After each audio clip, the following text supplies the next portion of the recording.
appearances. We expected a little something from him. 0 announcements. So we had 2 days, 4 appearances, 0 announcements. We're sitting here, CC. It's Monday, and we still do not know where LeBron James is going to play basketball next season. Yeah, and it's a little bit of annoyance, but I can understand with so much going on in the world of sports, what we had over the weekend with the World Cup finale, and then, of course, the Open Championship at Royal Birkdale. I get why LeBron James doesn't want his announcement to be drowned out with the rest of the noise in the sports world. He wants to be center stage, and he's earned that after 23 seasons in the association and defining the last 2 decades of basketball. So I get why LeBron James has waited, but it's getting around that time, Smalls. It's getting around that time.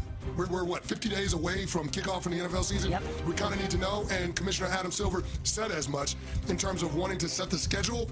Can't do that without knowing where LeBron James is going to be for when you have your marquee primetime matchups, especially on the holiday stage. You want to make sure that number 23 is prominently featured, and it's hard to do that when you don't know where he's going to play basketball in 2026. I'm with you. He has earned the right to do this the way he wants to do it. He has earned the right to have the biggest spotlight possible, or to reveal his last, or well, I'll say his next and perhaps his last destination in his career the way that's the most advantageous for him, his family, and his team.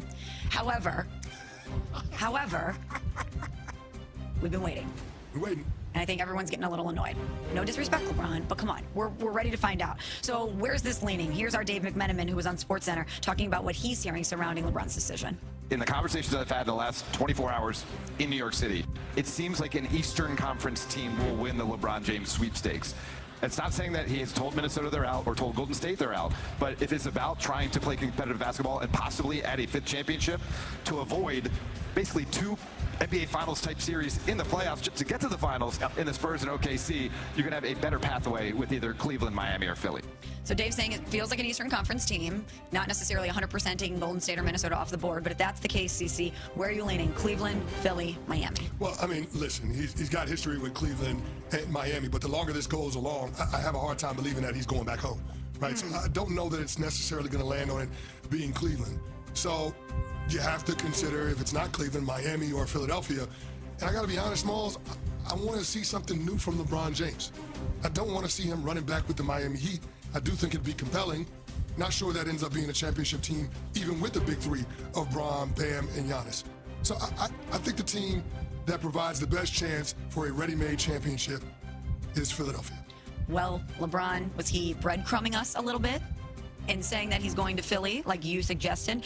LeBron said this during a live taping of The Shop at Fanatics Fest. Most important is I want to compete. I want to compete at a high level. I want to join a franchise that kind of shares the same motto as myself, and that's practicing championship habits every day, but trusting the process more than anything. Yeah. Do we think this is LeBron tipping his hand, or do we think he's trolling? Listen, I don't know if he's tipping his hand. I don't know if he's trolling. He made the statement that he was using trust the process before Joel Embiid was even born. I would say this. When you have a finals MVP on a team in Jaylen Brown, and you have 2 young, dynamic guards in Tyrese Maxey and VJ Edgecombe, I think a lot of the heavy lifting for LeBron James stepping into a situation is done, right? You have the energy, you have the exuberance with the young backcourt, you have the seasoned pedigree from Jaylen Brown, bringing a little bit of that championship DNA Someone who knows how to win. Boston Celtics. Yep. And then you have a former MVP in Joel Embiid, although he's had a hard time staying healthy the last couple of years. When you consider what they could be if they all got to the postseason healthy, I think the upside for the 76ers is greater than any other option in the Eastern Conference on the board for LeBron James. As we hear the Sixers song from one of our Philly guys, Pack Us Up. Yeah, Pat, let's go. So I'm opposite of UCC. From a basketball perspective, I love Philly. But if LeBron is waiting and he wants to do this his way, why would he be so overt with it to say, I trust the process? He drops that and I said, oh, he's trying to get everybody off the scent. It's not Philly. That's the way I interpreted Really? that. I still think he's going home to Cleveland. You really think so? Mm-hmm. Okay. But we'll see. But when will we see? Will we? The clock is ticking, LeBron. Anytime that you would like to make this announcement, we are here for you. Well, coming up next, we are going to give you our top 5 list of skill position players in the NFL. It's our ESPN recovering from the ECHC. Yeah, he's got to take a little bit of a breather, but we do have to give him his kudos. Phenomenal job hosting the Evan Cohen Hibachi Cookout, the 3rd edition of the Hibachi Cookout. They absolutely did a phenomenal job, him and his wife, Lauren. We can't thank him enough for their hospitality, and of course, he always finds a way to outdo himself. This year, He won up to what we got the first 2 years. The food was on point. The chef was awesome. The barkeep was great. And then, of course, the finale, which is having the ice cream truck pull up Mr. Softy. Very good. Tip of the cap to Evan Cohen. Phenomenal job. Shout out to Evan and his wife, Lauren. Yeah. They are the hosts with the most. Yeah. Cece, I hurt myself. I'm still in a little bit of pain. Evan challenged me on Friday. He said, you never finish your food. There's no chance you can finish your hibachi. He like bullied me into doing this. Yeah. So I went in there motivated. I went in there with a goal. Yeah. And when I tell you, I not only finished every single bite, I'm still feeling the pain. I felt like you. Normally you hurt yourself a little bit. I do. I wore my pants with the elastic in them. I gotta tell you, I made the fatal mistake of having a couple appetizers. Then we have the hibachi. 3 different plates. You have the salad plate. You have the rice and your protein. And then they add a little something on there with the veggies at the end, plus dessert. Every bite was phenomenal, but I really overdid it. I feel like the way that they served up the hibachi meal was what we got from the World Cup. Because having the veggies at the end, nobody wants that. Nobody wants the veggies at the end. Nobody wants the veggies at the end. After I had the fried rice, I had the steak, which was delicious, perfectly cooked. I had chicken, which I wasn't supposed to because I didn't order that. Had some shrimp, had some scallops. Like I went in. I went in as you should when you're doing a hibachi style meal. But to serve the veggies at the end, come on, bro. That might have been the only miss that the chef had. The food was phenomenal, well cooked. Everything was perfect. Except giving us the damn vegetables at the end because nobody wants the vegetables in the first place. Nobody wants that. Really quickly before we move on to LeBron James and the luck of the decision here, who's your vote for MVP? We always give out the ECHC MVP. Who do we think the MVP was this year? Oh, you know what? I gotta go with Killer Mike. Again. Killer Mike. He's always the MVP star of the show. Yeah, he's a multiple MVP winner. He brought the Lotta Ray macaroons. He brought the Dominic Hansel Bakery croissants, which is perfect. And then of course, and then he goes in with the sake and catching the vegetables when he gets flipped from the chef. It's pretty good. It was pretty good. It's pretty good. Mike always in the MVP conversation. Yes. The only other person that I would bring to the table would be our very own Rob Lorenzo, social digital. He did a great job. The fact that he filmed everyone getting the water gun filled with sake and then flipped it around to himself, filmed himself getting the sake shot in his mouth and didn't stumble. That was an impressive performance. So I can't give Rob Lorenzo MVP, but for that feat, I will give him most improved player. Comeback player? Yeah, comeback player, most improved player. I will give him that award. Well, the ECHC3 was a success. You know, it was not a success, Fanatics Fest over the weekend. It was a great event, but we were hoping for one big announcement. We were. So let's say it was a success, but not a success in the way we were hoping, because LeBron James had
you.